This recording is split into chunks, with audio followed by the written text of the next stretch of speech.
A new privately run community space recently opened its doors to the Nelson public, offering a free gathering place for those experiencing homelessness and addiction.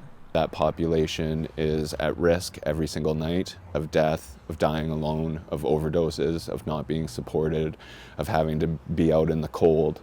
And Brandi's Place is meeting those needs. Through the generosity of a local building owner who donates the space, Brandi's Place has become a safe haven, offering a warm place to be at night where visitors can find a hot meal and a friendly face. For the first 3.5 weeks, we were around 24 hours a day, and then we moved to the 7 p.m. to 7 a.m. model, which we're finding is more sustainable for our volunteer resources. We are 100% volunteer and donation ran, and we've got frontline workers, we've got regular community members, we've got people with lived experience that have experienced homelessness, addiction, and they are all stepping up.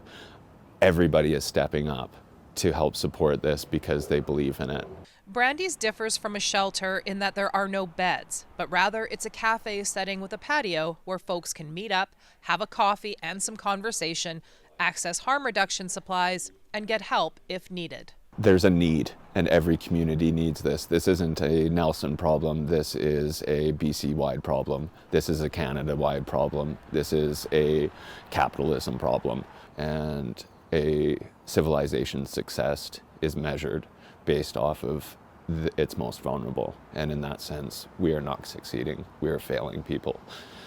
But it's not too late. Brandi's is currently set to remain open from 7 p.m. to 7 a.m. daily, up until March 31st. Discussions are in the works about opening again next winter, but in the meantime, organizers are looking at grants and funding to keep the doors at Brandi's Place open indefinitely. Brandi's Place is honoring the goodness in somebody instead of focusing on the things that they did wrong, because that shame and that guilt is what keeps people in addiction. And this is not just Brandi's Place. This is for the tens of thousands of overdoses that happen in our country. And we need to recognize that we're in a crisis and that these people matter just as much as you or I. For more information on Brandi's Place or to get involved as a volunteer or make a donation, send them an email at brandisplace2024@gmail.com, or you can reach out to them through their Brandi's Place Facebook page.